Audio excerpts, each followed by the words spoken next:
नमो भगवते वासुदेवाय।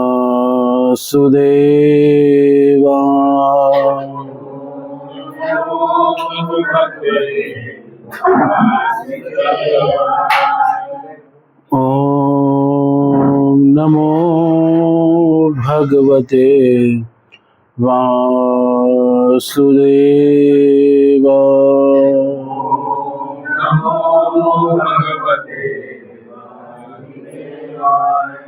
ओम नमो भगवते वासुदेवाय।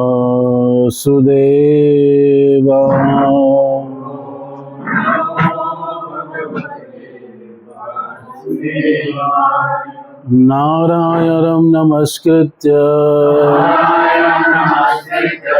नरं चैव नरोत्तमं देवीं सरस्वतीं व्यासं ततो जयम् उदीरये। नष्टप्रायेषु भद्रेषु नित्यं भागवत सेवया भगवतीरुत्तम श्लोके भक्तिर्भवति नष्टकी। ॐ अज्ञानतिमिरान्धस्य ज्ञानाञ्जनशलाकया चक्षुरुन्मीलितं येन तस्मै श्रीगुरु श्रीचैतन्यमनोभीष्टं स्थापितं येन भूतले स्वयं रूप कदा मह्यं ददाति स्वपदान्तिकं। वन्देऽहं श्रीगुरो श्रीयुतपदकमलं श्रीगुरुवैष्णवं श्रीरूपं साग्रजातं सर्वं रघुनाथान्वितं तं साद्वैतं कृष्ण चैतन्य श्री राधा कृष्ण साजनता। हे कृष्ण करुणा सिंधु दीनबंधु जगतपति गोपेश गोपिका कांत राधा कांत नमस्ते। तप्त कांचन गौरांगी राधे वृंदावनेश्वरी वृषभानुसुते देवी प्रणमामि। वाञ्छाकल्पतरुभ्यश्च कृपा सिन्धुभ्येव च पतितानां पावनेभ्यो वैष्णवेभ्यो। जय श्री कृष्ण चैतन्य प्रभु नित्यानंद श्री अद्वैत गदाधर शिवासादि। हरे कृष्णा कृष्णा कृष्णा हरे हरे राम राम राम। नमो विष्णुपादाय कृष्णपृष्ठाय श्रीमते भक्तिवेदांत स्वामिनिते नमस्ते सरस्वती देवी गौरवाणी प्रचारिणे शून्यवादी। हरे कृष्णा। ग्रंथ श्रीमद्भागवतम की ग्रंथ श्रीमद्भागवतम स्कंद 1 अध्याय 17 और श्लोक संख्या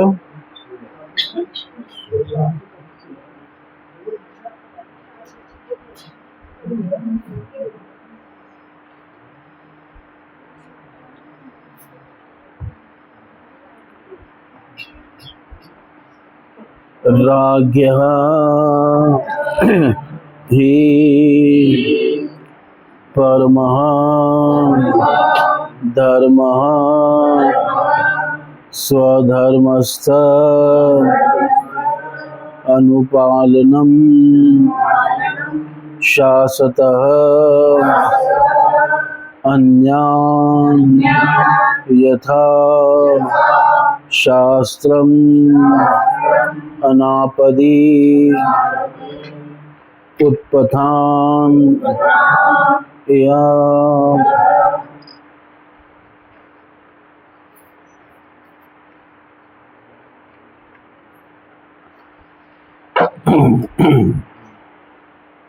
राज्यो हि परमो धर्मः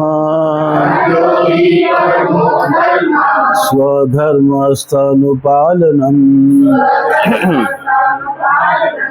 शासतो न्यान् यथा शास्त्रम् अनापद्य उत्पथानिह राज्यो हि परमो धर्मः स्वधर्मस्थनुपालनम् शासतो न्यान् यथा शास्त्रम् अनापदि उत्पथानय राज्यो हि परमो धर्मः स्वधर्मस्थनुपालनम् शासतो न्यान् यथा शास्त्रम्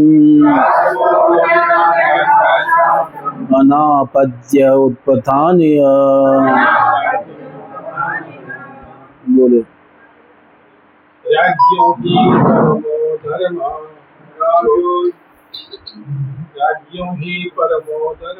स्वधर्मस्थानुपालनम् शासतो यथा शास्त्रम् अनापद्योपथानियः राज्यो हि परमो धर्मः स्वधर्मस्थानुपालनम् शासतो न्यान्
यथा शास्त्रम् अनापद्य उत्पथानय राज्यो हि परमो धर्मः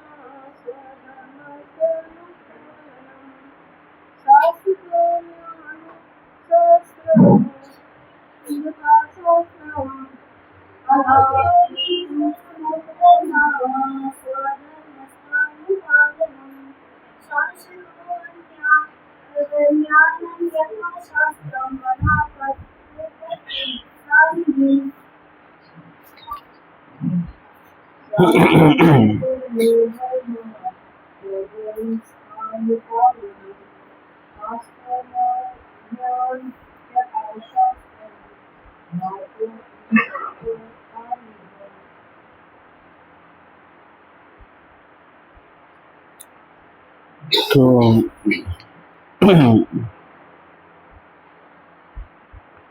इसका शब्दार्थ, अनुवाद और तात्पर्य भक्ति वेदांत स्वामी श्रील प्रभुपाद महाराज जी के द्वारा श्रील प्रभुपाद महाराज जी की शासक का यह परम धर्म है कि कानून का पालन करने वाले व्यक्तियों को सभी प्रकार से संरक्षण प्रदान करे और जो सामान्य दिनों में जब आपातकाल नहीं रहता शास्त्रों के अध्यादेशों से विपत हो जाते हैं उन्हें दंड दे।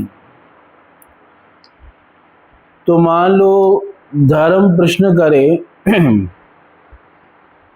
एकस्य एव अनुग्रहे कि एक के ऊपर अनुग्रह करने से और निग्रह करने से क्या फायदा। तो बता रहे हैं कि नहीं नहीं, ये राज्ञा का परम धर्म है। राज्ञो ही परमः धर्म, कि क्या है राजा का परम धर्म, कि अपने स्वधर्म में जो स्थित हैं उनका पालन करे, और जो अपने स्वधर्म का पालन नहीं करते उनके ऊपर क्या करे, शासन करे। यथा शास्त्रम, जैसे शास्त्रों में आदेश दिया गया है उसी प्रकार राजा को क्या करना चाहिए, शासन करना चाहिए।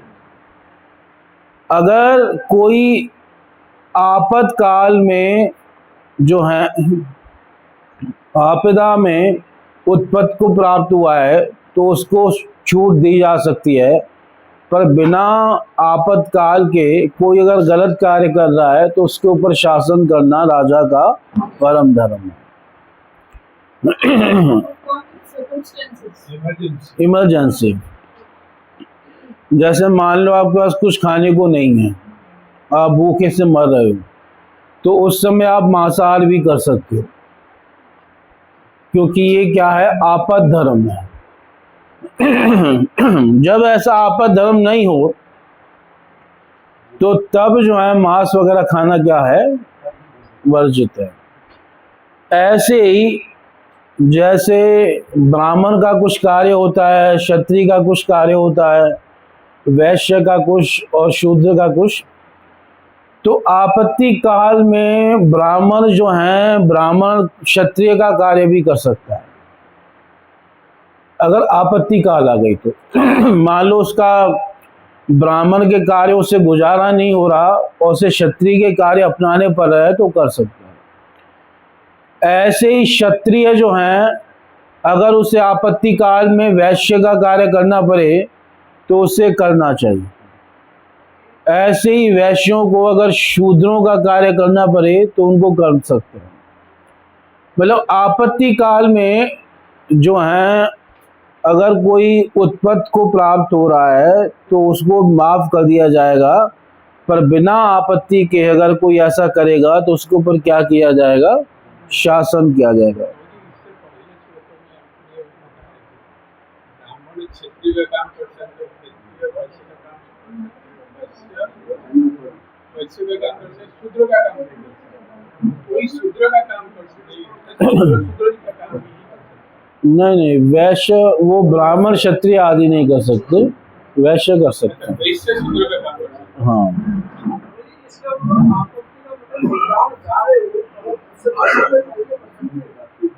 नहीं, प्राण जा रहे हो ऐसी बात नहीं है, और भी कई समय इमरजेंसी हो जाती है तो जरूरी नहीं कि हर इमरजेंसी का मतलब प्राण ही जाए। मान लो कई बार आपका जीवन निर्वाह नहीं चल रहा, आपके पास खाने के लिए कुछ है नहीं, कोई आपका काम नहीं चल रहा, बिजनेस नहीं चल रहा, तो उस समय में व्यक्ति जो है कुछ ऐसे कार्य कर सकता है। पर फिर भी उस समय चोरी हिंसा करना ये सब अलाउ नहीं है। वो कोई अन्य कार्य कर सकता है किसी अन्य वर्ण का, इस प्रकार से। पर अब कोई काम नहीं है तो हम लोगों को लूटेंगे, चोरी करेंगे, हिंसा करेंगे, ये भी अलाउ नहीं है ना, इस प्रकार से। तो कह रहे हैं राज्ञो ही, और आपत्ति काल जब चला जाए तो वापस अपने उसमें आ जाना चाहिए। आपत्ति काल कुछ समय का होता है, उसे जीवन भर का नहीं बना लेना चाहिए। मतलब ऐसी छूट, जैसे मान लो कोई आपत्ति काल में मांस खा रहा है तो वो कुछ समय के लिए ही है, वो जीवन भर के लिए नहीं मिल गई छूट कि अब मांस चलो खाना शुरू कर दो, है ना। वो आपत्ति जो है कुछ समय की होती है। तो ऐसे कहना है राज्ञो ही परमः धर्म स्वधर्म सनुपालनम, जो अपने धर्म में स्थित है उनका पालन करे। शासतः अन्यान, जो अन्य है उनका क्या करे, शासन करे।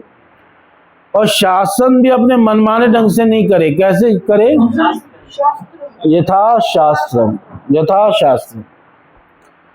तो क्योंकि शासन करने का अधिकार शास्त्रों को है और शास्त्रों के आधार पर ही सबको क्या करना है, शासन करना। जैसे आजकल कहते हैं नेता लोग कि संविधान ही सबसे बड़ा है, इस प्रकार से, तो संविधान सबसे बड़ा नहीं है। वास्तव में जो धार्मिक ग्रंथ हैं, धार्मिक शास्त्र हैं, वो ही सबसे क्या होते हैं, बड़े होते हैं। उनमें धर्म के नियम बताए गए होते हैं, क्योंकि संविधान में तो कोई नियम है नहीं, वहाँ तो सबको एक ही उसमें वो कर रहे हैं, है ना। वैसे आरक्षण भी देंगे और साथ में एक में ही सबको बराबर भी कहेंगे, खुद ही भेद करते हैं ना। एक तरफ से कहेंगे आरक्षण है, दूसरी तरफ से क्या कहेंगे हम सब बराबर है। हाँ, दो प्रकार की बातें करते हैं वो लोग। और नेताओं की बातें ना बड़ी गोल मटोल होती हैं, वो मतलब गुमराह करते हैं जनता को। और क्या कहेंगे कि संविधान सबसे बड़ा है ना। वो कभी नहीं कहेंगे रामायण सबसे बड़ी है, गीता सबसे बड़ी है, इस पे विश्वास नहीं है उन लोगों का। तो इस प्रकार से शास्त्र के हिसाब से शासन करना चाहिए राजन को। और अनापदि उत्पत्थान, जब तक कोई अनापद को नहीं प्राप्त हुआ तब तक उसको जो है अपने स्वधर्म का पालन करना चाहिए। और कोई आपातकाल में जो है उत्पत्त पे जा रहा है तो उसको वहां पे क्षमा कर दिया जाएगा, इस प्रकार से कह। तो तात्पर्य सुनिए।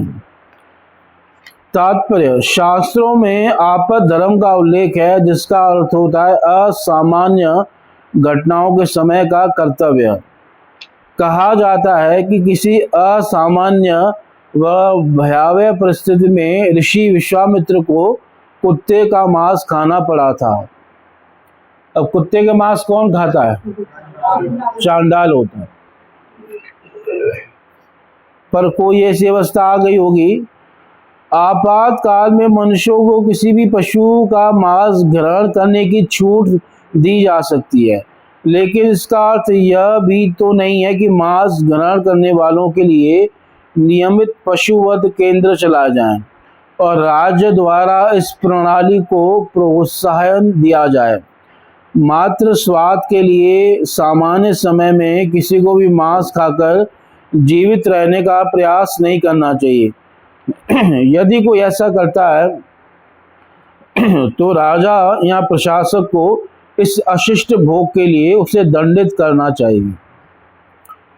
जैसे पांडव जब विपत्ति में थे तो उन्होंने भीख मांगी कि नहीं मांगी?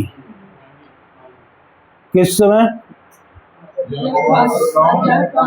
जब अज्ञातवास में थे तो ब्राह्मण का धर्म अपना के क्या कर रहे थे? भिक्षा मांग रहे थे। हालांकि वो क्षत्रिय थे और क्षत्रिय को भिक्षा नहीं मांगनी चाहिए, पर विपत्ति में कर सकता है। विपत्ति में क्षत्रिय ब्राह्मण का कार्य भी क्या है, कर सकते हैं। तो वो भिक्षा मांग रहे थे। हाँ, विराट के यहाँ सब जो है विपत्ति काल में सब दास बन गए। अगर देखा जाए तो सब क्या करने लगे? दासता का कार्य करने लगे।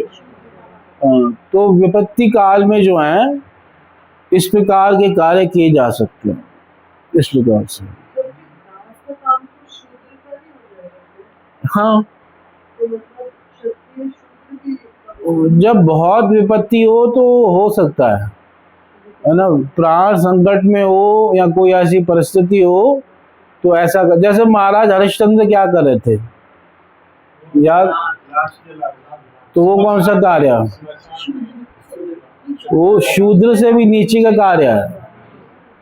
शूद्र से भी नीचे का कार्य है जो ये शमशान में लाश वगैरह जलाना, शमशान की क्या करना, पहरेदारी करना। हाँ, पर वो राजा हरिश्चंद्र कर रहे थे क्योंकि क्या आ गई थी? विपत्ति आ गई थी, है ना।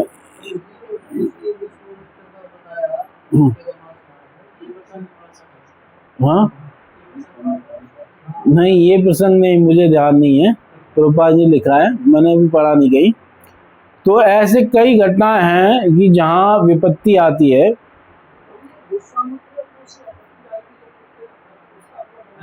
वही तो ये भी पूछना है। अब बाद में क्यों जाग रहे हो?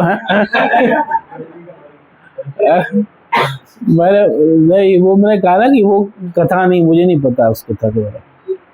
जैसे एक दो भाई थे, आतापी और वातापी, उनकी एक बार कथा सुनाई थी ना कि वो क्या करते थे, ऋषियों को बुलाते थे और दोनों दैत्य थे, आतापी और वातापी।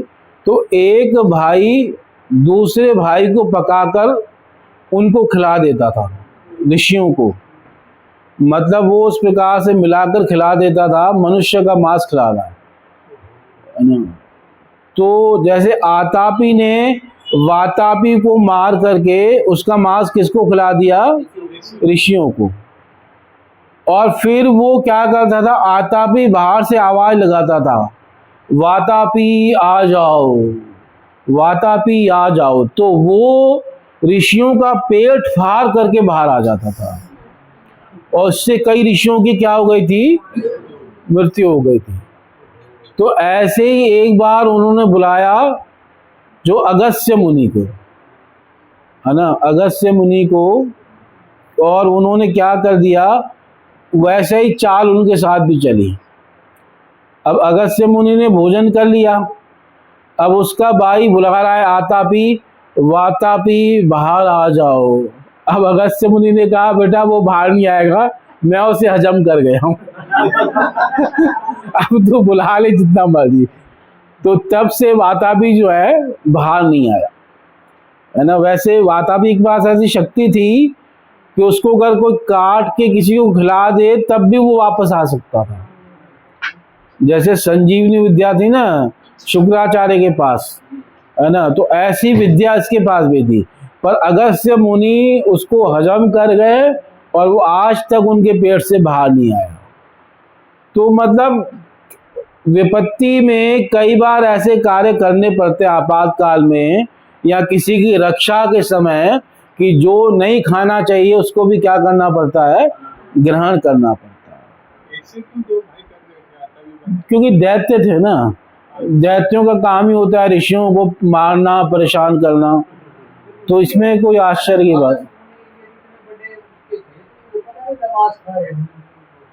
वो ऋषियों को बचाने के लिए उन्होंने ऐसा किया, है ना। अगस्त्य मुनि वो हैं, पूरा समुद्र पी गए थे एक बार, है ना। एक बार जो है दैत्यों को मारने के लिए इंद्र, तो दैत्य जो है क्या है, देवताओं पे आक्रमण करते थे और फिर बचने के लिए समुद्र में छिप जाते थे। तो एक बार पूरा समुद्र पी गए और बाद में फिर उसको पूरे जल को निकाल भी दिया, है ना, इस प्रकार से। तो उनके पास शक्ति थी। अगस्त्य मतलब वो मटके से उत्पन्न हुए थे, सोचो। और शक्ति क्या थी कि एक बार समय आया तो पूरे समुद्र को पी गए। हाँ, इस प्रकार आगे सुनिए। तो प्रभुपाद जी कह रहे हैं मात्र स्वाद के लिए सामान्य समय में किसी को भी मांस खाकर जीवित रहने का प्रयास नहीं करना चाहिए। यदि कोई ऐसा करता है तो राजा या प्रशासक को इस अशिष्ट भोग के लिए उसे दंडित करना चाहिए।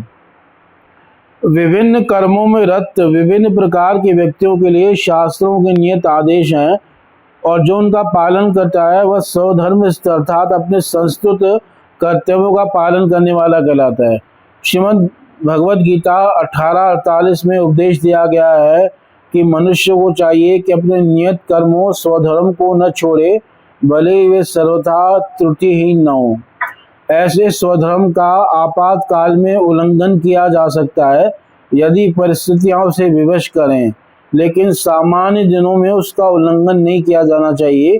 शासनाध्यक्ष को चाहिए कि वह देखे कि ऐसा स्वधर्म चाहे जैसे भी परिस्थिति हो उसके पालन करने वालों द्वारा बदला न जाए और उसे स्वधर्म पालक को सभी प्रकार का संरक्षण प्रदान करना चाहिए। उल्लंघन करने वालों को शास्त्रों के अनुसार दंड देना चाहिए और राजा का धर्म है कि वह देखे कि प्रत्येक व्यक्ति शास्त्रों में नियत स्वधर्म का कड़ाई से पालन करता है। तो जो इस प्रकार करेगा उसको क्या मिलेगा, मतलब दंड मिलेगा। तो अब धर्म उत्तर दे रहे हैं, धर्मवाच एतद्वः पाण्डवेयानां युक्तम् आर्तभयं वचः येषां गुणगणे कृष्णो दौत्यादो भगवान कृत। धर्म ने कहा, आप अभी आपने जो शब्द कहे हैं वे पांडव वंशीय व्यक्ति के लिए सर्वथा उपयुक्त हैं। पांडवों के भक्तिपूर्ण गुणों से मोहित होकर ही भगवान श्री कृष्ण ने दूत का कर्तव्य निभाया। एतद वह, जो वचन आपने कहे हैं, पांडवेयानाम, ये पांडवों के बिल्कुल अनुरूप है। युक्तम, किसकी युक्त हैं? पांडवेयानाम, क्योंकि ये पांडव है ना, ये भी। आर्त अभयम वच, जो आर्त है, संकट में है, उसको अभय करने वाले जो वचन है, ये बिल्कुल आपने अपने वंश के हिसाब से कहे। तारीफ कर रहे हैं, प्रशंसा कर रहे हैं उनके वंश की। और वास्तव में वो वंश महान है जहाँ पांडव आए हैं, और वो प्रशंसा करने योग्य। जैसे भगवान जब वामन गए थे तो उन्होंने भी बड़ी प्रशंसा की थी। किसकी? राजा बलि के वंश की।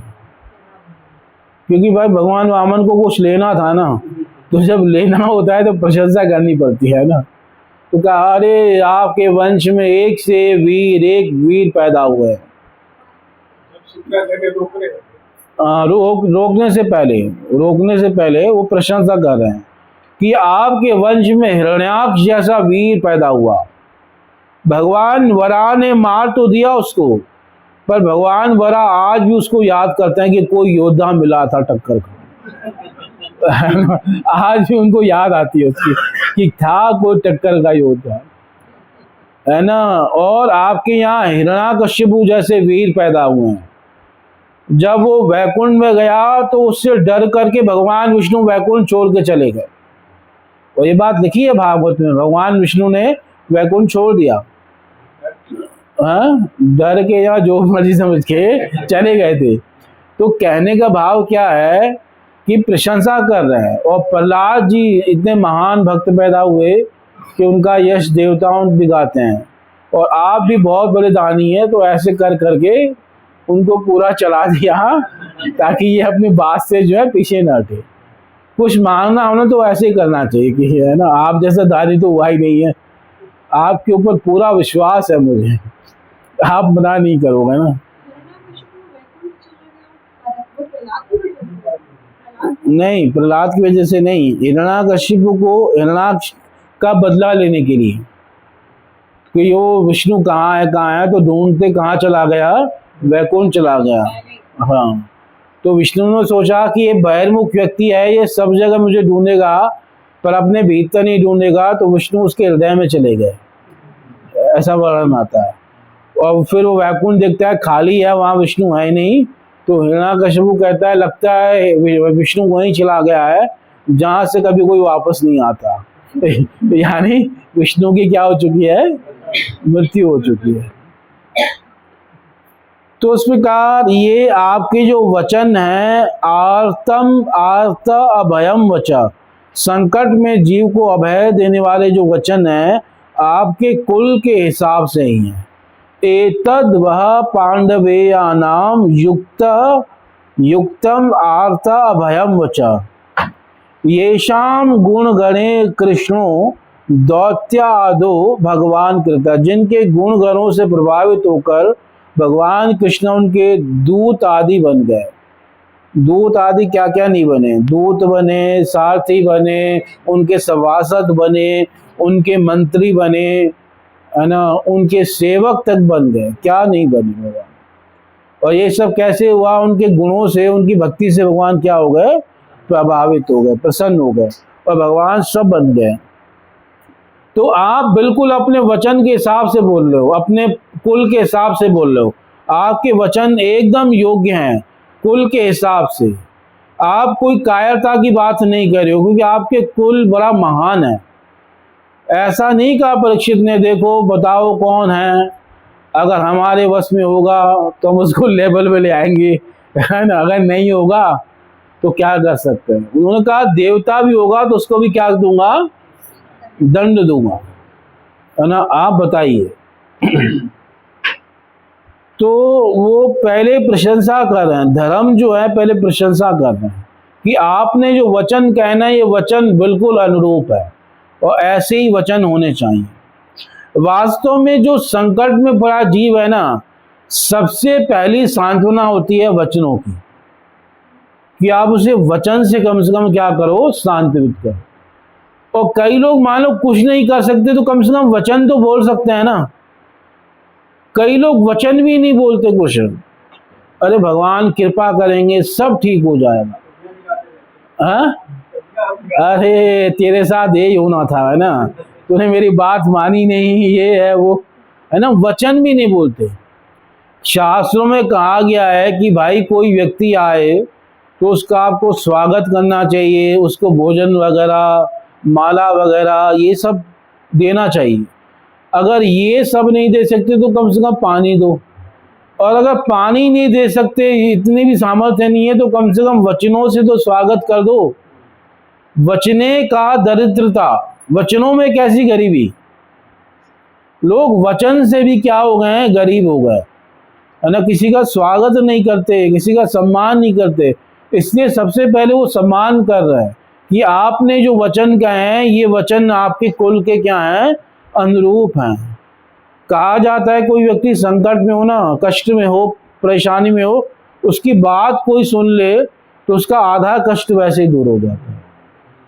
और अगर कोई वचनों से सांत्वना दे दे, नहीं कोई बात नहीं, हम बैठे हुए हैं, सब देख लेंगे, या कुछ भी ऐसे भगवान बैठे हुए हैं, कुछ भी बात बोल देना, तो उसको काफी क्या मिलती है, राहत मिलती है। पर कोई ये भी नहीं कहना चाहता किसी को, वो सोचते हैं कि गले ही न पड़ जाए, है ना, ऐसे सोचते हैं कि कुछ बोलूं और गले ही न पड़ जाए। तो इस प्रकार से मतलब वो वचनों से प्रशंसा कर रहे हैं कि आपके वचन बिल्कुल अनुकूल हैं, क्योंकि आपके गुणों से प्रभावित होकर ही जो भगवान कृष्ण हैं वो आप पांडवों के क्या नहीं बने, इस प्रकार कह रहे हैं।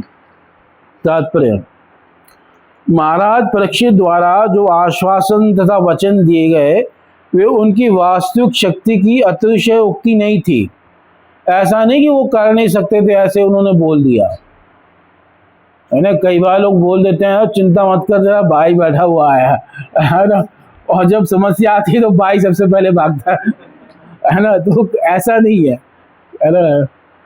महाराज ने कहा कि धर्म का उल्लंघन करने वाले यदि स्वर्ग के निवासी हों तो भी वे उनके कठोर शासन से बच नहीं सकते। वे मिथ्याई गर्वित नहीं थे, क्योंकि भगवत भक्त श्री भगवान की समान और कभी कभी उनकी कृपा से उनसे भी बढ़कर अशक्तिशाली होता है।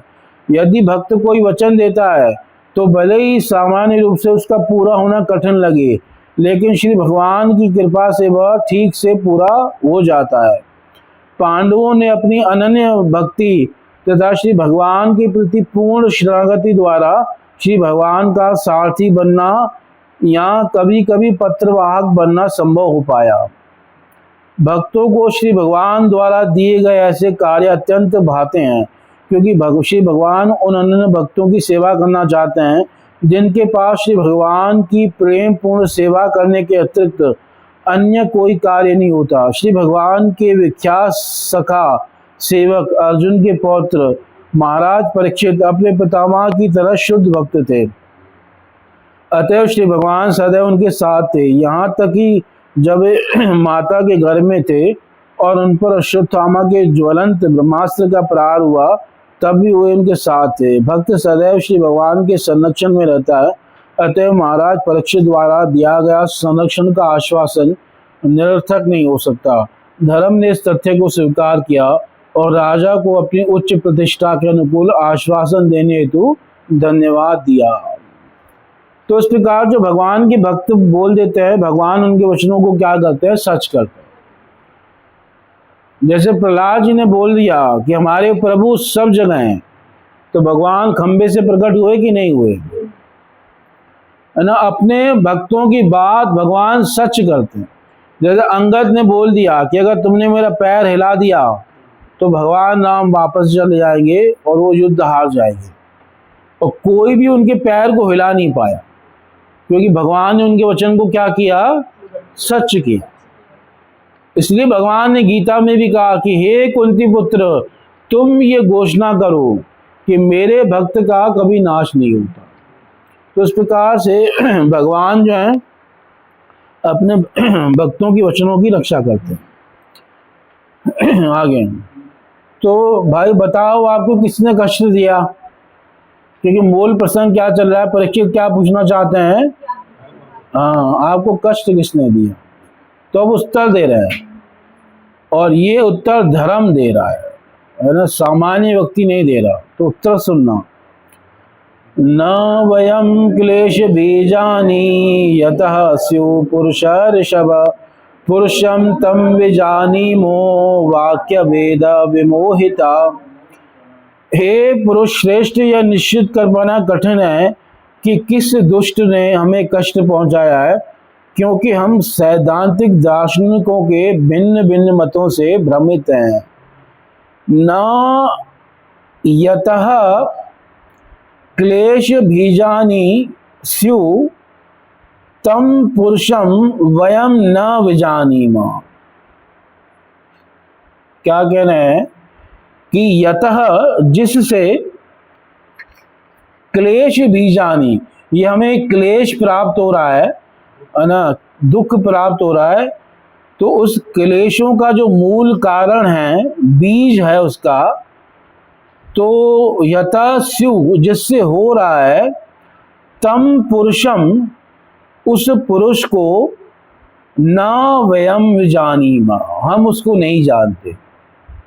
मतलब जिसने हमें कष्ट दिया, जो हमारे कष्टों का कारण है, ऐसे पुरुष को हम नहीं जानते। अब ये जानते थे कि नहीं जानते थे?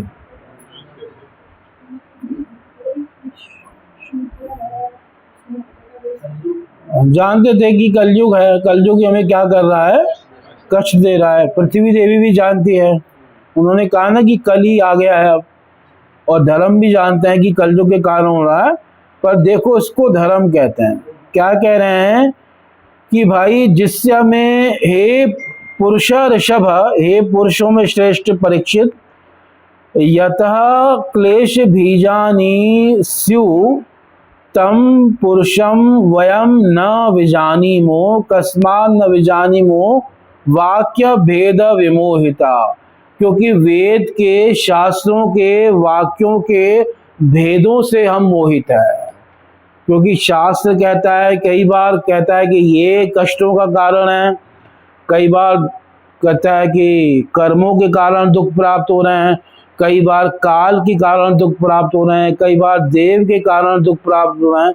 तो कई रीजन बताते हैं। तो हम अब किसका नाम लें? क्या अपना नाम लें कि अपने हमारे कर्म ही हैं, या भगवान के द्वारा ये कष्ट आ रहे हैं, या काल के द्वारा आ रहे हैं, या किसी अन्य प्रकार से आ रहे हैं? किसका नाम लें बताइए आप? क्योंकि हमें पता नहीं हमें कष्ट कौन पहुंचा रहा है ना। क्योंकि हम वाक्यों के भेद से क्या हो चुके हैं? मोहित हो चुके हैं। वाक्य भेद, शास्त्रों में तरह तरह के वाक्य प्राप्त हो रहे हैं, और उन वाक्यों का भेद से हम निश्चय नहीं कर पा रहे कि हमें कष्ट देने वाला व्यक्ति कौन है। और हमसे कोई पूछे तो हम क्या कहेंगे? यही है प्रभु जी, है ना, इसको पकड़ लो। हाँ, यही साले ने परेशान किया हुआ है ना। वो क्योंकि वो धर्म है, वो कोई सामान्य व्यक्ति नहीं है ना, कि ऐसे नाम ले ले ये है जी, है ना, ऐसा नहीं। वो धर्म है, इसी को धर्म कहते हैं। क्योंकि देखो, जो पाप करता है ना, और उस पाप की सूचना देने वाले को भी वही फल प्राप्त होता है। मतलब कहते हैं जो पाप कर रहा है और उसकी जो चुगली कर रहा है, बता रहा है कि भाई इसने ये कार्य कर दिया, तो उसको भी क्या प्राप्त होता है? वही फल प्राप्त होता है। तो इसलिए वो धर्म इस तत्व को जानते हैं, तो सीधा नाम नहीं ले रहे। वो कह रहे हैं कि वाक्यों के भेद से हम परेशान हैं, हम विमोहित हैं, और हमें अपने कष्टों के मूल कारण का पता नहीं चल पा। और क्या क्या वाक्य भेद हैं वो अगले श्लोक में बताएंगे। यहाँ पे कह रहे हैं वाक्य भेद विमोहिता। और ये वाक्य भी कहीं उनके अपने घर के नहीं है, वाक्य किसके हैं? वेद और शास्त्रों का, और वो ही तरह तरह की बात कर रहे हैं, तो हम कैसे बताएं कि हमें किसके कारण कष्ट प्राप्त हो रहा है? तो हम ये नहीं समझ पा रहे हैं कि हमें किससे कष्ट हो रहा है ना। पुरुषम तम न विजानीम, उस पुरुष को हम नहीं जानते। न वयम विजानीम, वयम शब्द बहुवचन में है कि हम सब उस पुरुष को नहीं जानते कि हमें जो कष्ट दे रहा है ना, क्या पता हमें और कोई कष्ट देने वाला हो ही नहीं, और हमारा कष्ट अज्ञान के कारण ही हो। ये बात हम यहाँ से सुनते हैं, बाहर कोई गलत हो रहा हो तो हम किसी को ये भी ना बता सकते कि ये तो गलत हो रहा है, तो बात को बराबर कर बता रहे ना। नहीं नहीं, देखो बात यह है कि जैसे मान लो कोई आपसे कुछ पूछ भी नहीं रहा और आप जबरदस्ती करने लगे उसकी चुगली, है ना, मजे लेने के लिए, अरे प्रभु जी वो तो ऐसे हैं जी, तो ये चीज़ गलत बताई गई शास्त्र में। जैसे गवर्नमेंट में है ना, कोई गलत हो रहा है, आप देख रहे हो, मैं उसकी बात नहीं कर रहा हूँ, मैं बात कर रहा हूँ कि आप किसी व्यक्ति से बात कर रहे हो और वहाँ पे उसकी तीसरे व्यक्ति की उसके अधर्म को आप बता रहे हो, जबकि वहाँ बताने की कोई आवश्यकता भी नहीं है, उसकी बात कर रहा हूँ। वो मान लो प्रभु जी आप नहीं जानते, मैं जानता हूँ उनको, आप तो यहाँ रहते हो ना, मैं उनके पीछे गांव से जानता हूँ, है ना, उनकी एक एक चीज़ से अवगत हूँ। वो कई बार ऐसे लोग बोलते हैं ना, अरे आपको क्या पता प्रभु जी, हमसे पूछो ना, तो फिर वो बताना लग जाता है, उसमें बताते नहीं रस लेने लग जाता है, तो फिर वो जो है फल उसको जो मिलेगा वो उसको भी मिलेगा, वो उसकी बात हो रही। तो धर्म जो है यहाँ पे वो किसी प्रकार से भी बताना नहीं चाहता कि वो उसके कष्टों का कारण, वरना वो बता सकता है ये खरा है ना, ये कलयुग ही परेशान कर रहा है महाराज, इसी के हाथ पैर तोड़ दो, है ना, ऐसा कुछ नहीं कह रहा है वो कह रहा है कि हमें नहीं पता कौन सा पुरुष है, क्योंकि हम वाक्यों के बेस से क्या है, मोहित है। हमें जैसे इसको अगर हम जैसे हमें पता है कि कौन हमें परेशान कर रहा है, तो हमें भगवान के सामने भी ये नहीं बोलना चाहिए। हाँ, नहीं बोलना चाहिए, क्योंकि आपको लग रहा है ना कि वो आपको परेशान कर रहा है, हो सकता है कि आपके कर्म का फल ही आपके सामने आया हो, है ना, कई कारण होते हैं ना। आप तो मोटा मोटा देख रहे हो कि भाई ये बीमारी ने मुझे परेशान कर दिया, या इस सर्प ने मुझे, जैसे नारद जी ने क्या देखा कि जब उनकी माँ को सर्प ने डसा तो उन्होंने क्या देखा, हाँ, उन्होंने ये देखा कि ये सर्प की कोई गलती नहीं है, ये काल ने इसको प्रेरणा दी, तब इसने मेरी माँ को क्या किया, डसा। तो जो धार्मिक हैं, विद्वान हैं, जो भक्त हैं, वो इस प्रकार से सोचते हैं हर चीज़ को, और जो भौतिकतावादी हैं वो सामने वाला रीजन पकड़ लेते हैं कि अरे वो सर्प आया था, उसने डस लिया, इसके कारण वैसा हो गया, है ना। वो सर्प भी किसी की प्रेरणा से आया, काल की प्रेरणा से। तो इस प्रकार से हमें ये शिकायत नहीं करनी कि इसके कारण हमें कष्ट हो रहा है, हमें अपने कष्टों को बोल सकते हैं प्रभु आप कृपा करो ये कष्ट दूर कर दो, पर इसके कारण हो रहा है ये कहना गलत है, क्योंकि जब सब अपने कर्मों का फल भोग रहे हैं तो किसी को कष्ट किसी के कारण कैसे हो सकता है? और क्या भगवान सबके साथ नाइंसाफी कर रहे हैं क्या, अन्याय कर रहे हैं क्या, कि वो योग्य नहीं है तब भी उसको कष्ट दिए जा रहे हैं? ऐसा ही है ना। फिर हम तो यही समझते हैं कि हम तो भाई साधु हैं, हमें तो ऐसा कष्ट मिलना ही नहीं चाहिए था। अरे भाई मिल रहा है तो हमने कहीं ना कहीं कुछ ना कुछ तो किया है ना, क्योंकि भगवान के राज्य में कोई अंधेर तो है नहीं कि करे कोई भरे कोई, ऐसा है क्या भगवान के राज्य में? नहीं, यहाँ पे ऐसा नहीं है, यहाँ पे जो करे वो भरे, है ना, इस प्रकार से। तो इसलिए वो नहीं बता रहे, कह रहे हैं वाक्य भेद विमोहित। तात्पर्य, संसार में ऐसे अनेक सैद्धांतिक दार्शनिक है जो कार्य कारण संबंधी विशेष रूप से कष्टों का कारण तथा जीवों पर उनके प्रभावों के विषय में अपना अपना मत रखते हैं। सामान्यतया 6 महान दार्शनिक हैं। वैशेषिक दर्शन के लेखक कणाद, तर्कशास्त्र के लेखक गौतम, योग के लेखक पतंजलि, सांख्य दर्शन के लेखक कपिल, कर्म मीमांसा के लेखक जैमिनी तथा वेदांत दर्शन के लेखक श्रील व्यासदेव। अब इन सभी के मत से देखोगे तो सबका अलग अलग निष्कर्ष निकलेगा। यद्यपि धर्म रूपी बैल तथा पृथ्वी रूपी गाय अच्छी प्रकार से परिचित थे कि मूर्तिमंती कली ही उनके क्लेशों का कारण है, फिर भी भगवत भक्तों के रूप में वे यह भी जानते थे कि श्री भगवान की अनुमति के बिना कोई उनको कष्ट नहीं पहुंचा सकता। पद्म पुराण के अनुसार हमारे वर्तमान क्लेश पाप रूपी लता के में फल लगने के कारण है, किंतु शुद्ध भक्ति का आचरण करने से ये पाप के अंकुर भी धीरे धीरे मुरझा जाते हैं। इस प्रकार उत्पात मचाने वालों को देखते हुए भी भक्त उन्हें कष्ट पहुंचाने का दोषी नहीं ठहराते। जैसे ध्रुव महाराज रोते हुए अपनी माँ के पास गए,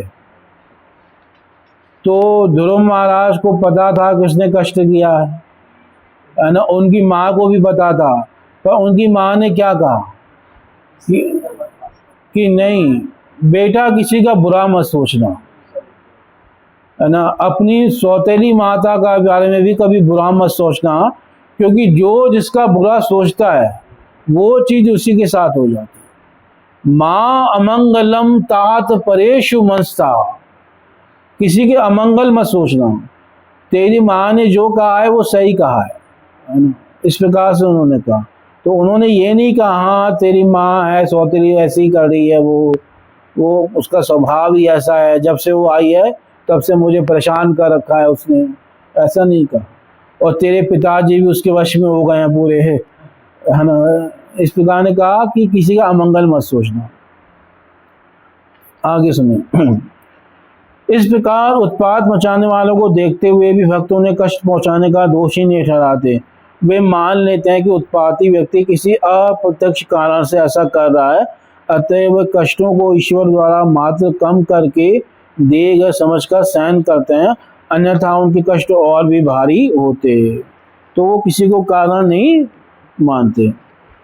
महाराज परीक्षित उत्पीड़क के विरुद्ध आरोप प्राप्त करना चाहते थे, किंतु उन्होंने उपयुक्त आधार पर ऐसा करने से मना कर दिया। फिर भी मनोधर्मी दार्शनिक श्री भगवान की अनुमति को मान्यता नहीं देते। वे अपने स्वयं के ढंग से क्लेशों के कारण को ढूंढने का प्रयत्न करते हैं, जैसा कि अगले श्लोकों में बताया जाएगा। श्रील जी गोस्वामी के अनुसार ऐसे मनोधर्मी स्वयं भ्रमित रहते हैं, अतः वे ये नहीं जान पाते कि समस्त कारणों के अंतिम कारण परमेश्वर ही हैं। तो इस प्रकार से अपने जो है ऐसे किसी के ऊपर दोषारोपण नहीं करना। इसलिए लोग श्रेय लेने के लिए भी आगे आ जाते हैं कि ये मैंने मेहनत की, मैंने दिन रात एक किया, तब मैं आज इस परिस्थिति पे क्या है पहुंचा हूँ, है ना। जैसे कई बार डॉक्टरों को लोग श्रेय देते हैं कि ये डॉक्टर साहब आपकी कृपा से क्या हो गया, बच गया, है ना। मतलब अब श्रेय देने में कोई दिक्कत नहीं है, पर उसके साथ जो नहीं बचे फिर वो उसका क्या समझे, वो डॉक्टरों ने मार दिया, है ना। जब बचने वाले का क्रेडिट आप ले रहे हो तो कई लोग मर भी रहे हैं, तो वो क्रेडिट किसको जाएगा, है ना, कि भाई आपकी, है ना, आपने ठीक ढंग से कार्य नहीं किया और ये पेशेंट हमारा क्या हो गया, मर गया।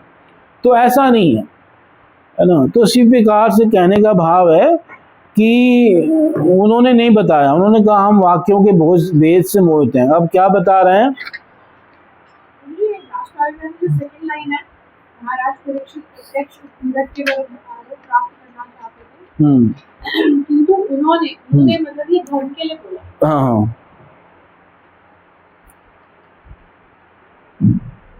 किंतु उन्होंने उपयुक्त आधार पर ऐसा करने से मना कर दिया, यानी धर्म ने ऐसा बताने से मना कर दिया। उन्होंने गवाही नहीं दी कि हाँ यही है महाराज, उन्होंने मना कर दिया। उन्होंने कहा कि हम वाक्य भेद से क्या हो चुके हैं, मोहित हो चुके हैं, इसलिए हमें पता नहीं कि कौन है वास्तव में कष्ट का कारण। तो अब क्या का कारण है बता रहे हैं। केचिद विकल्प वसना आहुरात्मानमात्मनः देवमन्ये परे कर्म स्वभावम परे प्रभु। सभी प्रकार के द्वैत को अस्वीकार करने वाले कुछ दार्शनिक यह घोषित करते हैं कि मनुष्य अपने सुख दुख के लिए स्वयं उत्तरदायी है। अन्य लोग कहते हैं कि दैवी शक्तियां इसके लिए जिम्मेदार हैं, जबकि कुछ ऐसे भी लोग हैं जो कहते हैं इसके लिए कर्म जिम्मेदार है। और जो निपट भौतिकतावादी व्यक्ति हैं वे मानते हैं कि प्रकृति इसका अंतिम कारण है। तो सब लोग क्या है, अलग अलग कष्टों का कारण बता रहे हैं। कोई देव को बता रहा है, कोई अपने आप को ही बता रहा है ना। तो इस प्रकार से सब जो है, अब इतने लोगों के वाक्यों के बेस से हम क्या हो चुके हैं, मोहित हो चुके हैं, तो हमें नहीं पता कि कौन है। इसलिए देवम अन्य, कुछ लोग देवता को कारण मानते हैं। देवम का मतलब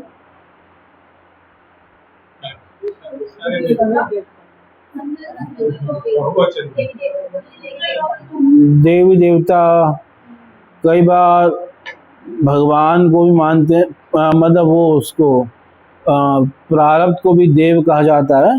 तो इस प्रकार से ऐसे कई प्रकार की मान्यताएं होती हैं। तो केचिद विकल्प वसना, जो है ना विकल्प को नहीं मानते, द्वैत से इनकार करने वाले हैं, अद्वैतवादी हैं, तो वो मानते हैं कि भाई सारे कष्ट का कारण खुद ही जीव है। आहुर आत्मानम आत्मना, कुछ लोग देवता को, कुछ लोग कर्म को, कुछ स्वभाव को मानते हैं कि स्वभाव के कारण होता है, और कुछ अपरे प्रभु को कारण मानते हैं, है ना, कोई काल को। इस प्रकार से तरह तरह के कष्ट कारण बता रहे हैं। तो इन वाक्यों के बेस से हमें नहीं पता चल रहा कि हमारे कष्टों का कारण आखिर है कौन। तो इस प्रकार से यहाँ धर्म कह रहे हैं, मतलब कई लोग डुअलिटी स्वीकार नहीं करते ना, एक तत्व मानते हैं ना, अद्वैत, तो वो होते हैं अद्वैत मानने वाले। और जो द्वैत को स्वीकार करते हैं वो ये चीजें नहीं कहते हैं। वो सबका अलग अलग मत है ना, किसी का कुछ मत है, किसी का कुछ मत है।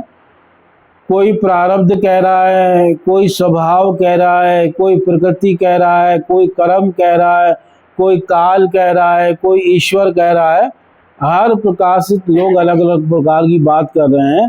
तो इसमें से अब सच क्या है आप ही समझ जाओ।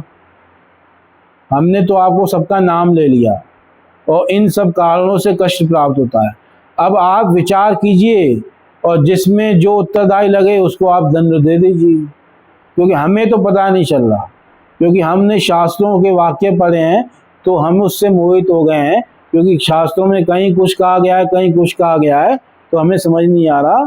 वाक्य वेद विमोहिता, तो अलग अलग लोगों की अलग अलग मान्यता है, और शास्त्रों में उन सबका वर्णन भी है, तो हमें समझ नहीं आ रहा। आप बताइए, आप इस पर निर्णय करके खुद ही जो है अपनी बुद्धि से विचार कीजिए, और उसके अनुसार जो दंड वाला पात्र लगे आप उसको क्या कर दीजिए, दंड दे दीजिए। हाँ, कि आप अपना विचार कीजिए, और जो आपको लग रहा है कि इसको दंड देना चाहिए, उसको आप क्या कीजिए, दंड दीजिए। तात्पर्य, जैसा कि पूर्व में कहा जा चुका है, जैमिनी तथा उनके अनुयायियों जैसे दार्शनिक स्थापित करते हैं कि सकाम कर्म ही संपूर्ण सुख दुख का मूल कारण है। तो है ना, कुछ लोग कर्म को ही सबका कारण मानते हैं, जैमिनी आदि जैसे लोग।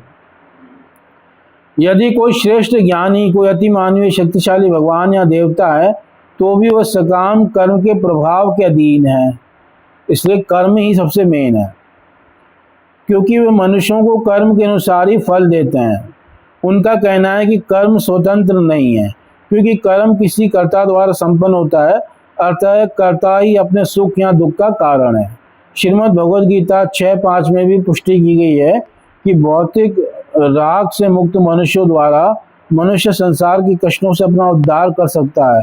अतः किसी को मन के भौतिक राग के कारण अपने आप को बंधन में नहीं डालना चाहिए। इस प्रकार मनुष्य का मन ही उसके सुख तथा दुख में उसका मित्र या शत्रु है। नास्तिक भौतिकतावादी सांख्यवादी यह निष्कर्ष निकालते हैं कि भौतिक प्रकृति समस्त कारणों की कारण है। यानी जो जैमिनी के अनुयायी हैं, कर्म मीमांसा वाले, वो अल्टीमेट कारण किसको मान रहे हैं, कर्म को। और जो कपिल के अनुयायी हैं, वो सांख्य को कारण मान रहे हैं। नास्तिक, जो नास्तिक कपिल हैं, नास्तिक भौतिकतावादी सांख्यवादी यह निष्कर्ष निकालते हैं कि भौतिक प्रकृति समस्त कारणों के कारण है।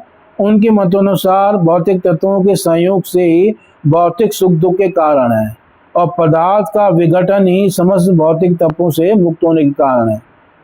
अब तीसरे आए जी गौतम, जो तर्क शास्त्र न्याय दर्शन पे चलने वाले हैं।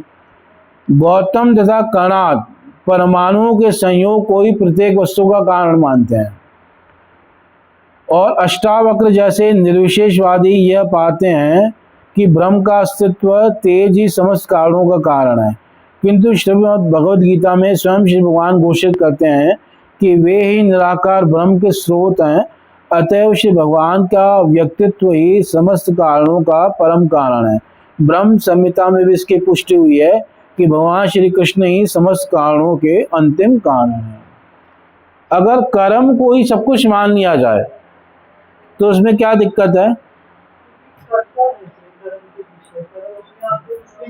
हाँ, अगर मतलब उस कर्ता को कोई मान ले उसमें क्या दिक्कत है? उसमें भगवान की स्पेशल कृपा वगैरह नहीं हो रही। हाँ, न भगवान की कृपा रहेगी और जैसे हम कहते हैं भगवान सबके कर्मों को समाप्त कर देते हैं, वो भाव भी नहीं रहेगा।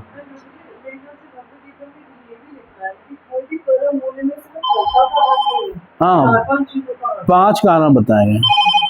हाँ, तो इसलिए हाँ उसको भी नहीं मान सकते। मतलब हर चीज़ में कोई ना कोई दिक्कत है, तो उसकी चर्चा कल करेंगे। अभी यही वो गीता का श्लोक है, उसकी चर्चा करनी है। भगवद गीता 15वां अध्याय श्लोक संख्या 2।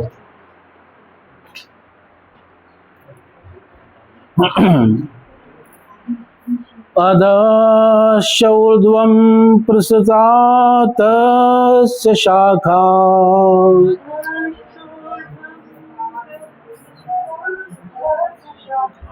गुणा प्रवृद्धा विषय प्रबाला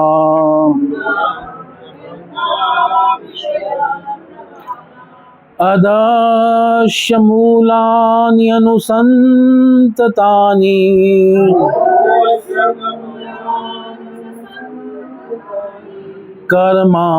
कर्मानुबन्धीनि मनुष्यलोके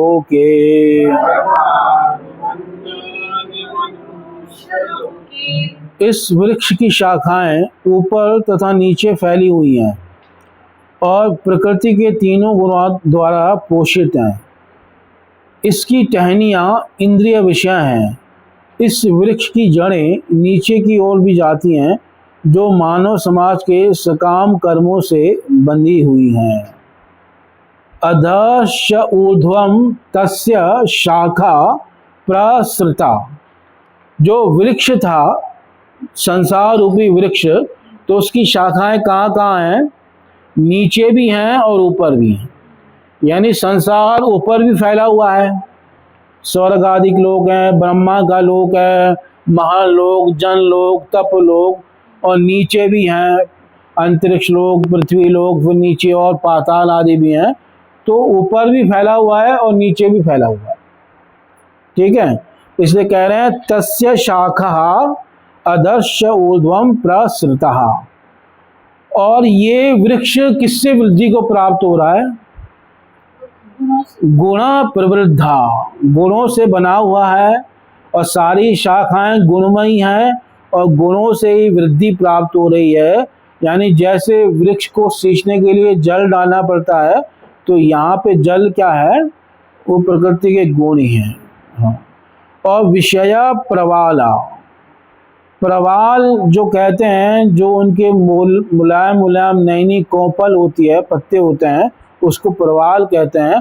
तो यहाँ पे जो विषय हैं जो अट्रैक्ट करते हैं, जो नई कोपल होती है ना वृक्ष की, तो वो अट्रैक्ट करती है। तो ऐसे ही यहाँ सबसे ज़्यादा कौन अट्रैक्ट करता है? इंद्रिय विषय करते हैं। और अधश्च मूलानि अनुसंततानि, और इसका जो मूल है वो नीचे की ओर भी है। यानी इसकी वृक्ष की जड़ें पहले ऊपर बताई थी ना, कुछ कुछ जड़ें इसकी क्या है? नीचे की ओर भी। अधश्च मूलानि अनुसंत, और वो कर्मों के बंधन से जो है संसार में सब बंधे हुए हैं। विशेष तौर पे मनुष्य लोग के जो मानव समाज है वो सब कैसे बंधा हुआ है? कर्मों के बंधन में। बाकी सारा समाज कर्म बंधन में नहीं है, वो सब भोग योनि है। कर्म का जो प्रभाव है और कर्म का जो है लोक, वो कौन है? केवल मनुष्य लोक है ना। तो इसकी जड़ें नीचे की ओर भी हैं। ये कहने का मतलब क्या है? जड़ें ऊपर की ओर हैं और नीचे की ओर भी, ऐसा क्यों कह रहे हैं?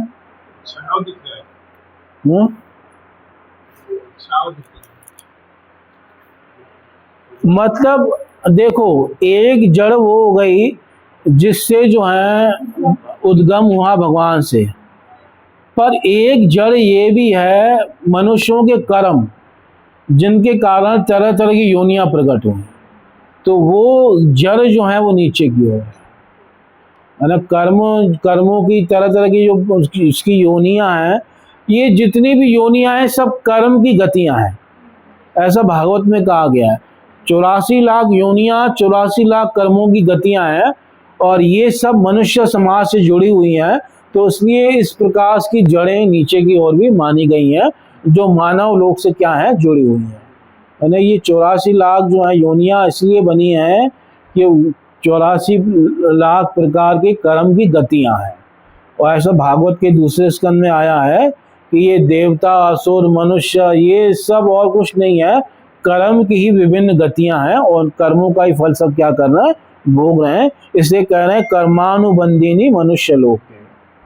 ठीक है, हरे कृष्ण। पिछले में कर्म श्लोक है, उसमें लिखा था अनुवाद में कि जो मनुष्य इस वृक्ष को जानता है वही वेदों को जानता है। हाँ, इसका क्या मतलब है? मतलब जो इस प्रकार से ये कर्म बंधन के पूरे चक्र को समझ लेगा तो वेद के ज्ञान को जान लेगा। क्योंकि वेद का निष्कर्ष भी ये है हाँ, कि संसार से कैसे निकले हैं। तो इसलिए वो अभी वृक्ष की जो है ना पूरा डिटेल चल रही है ना, तो ये जो पूरा जान लेगा तो वही वेद के तत्वों को जान लेगा, ये कहने का भाव। ये ग्रंथ रहा श्रीमद् भागवतम की, जगत गुरु श्रील प्रभुपाद महाराज जी की, निताई गौर प्रेमानंद।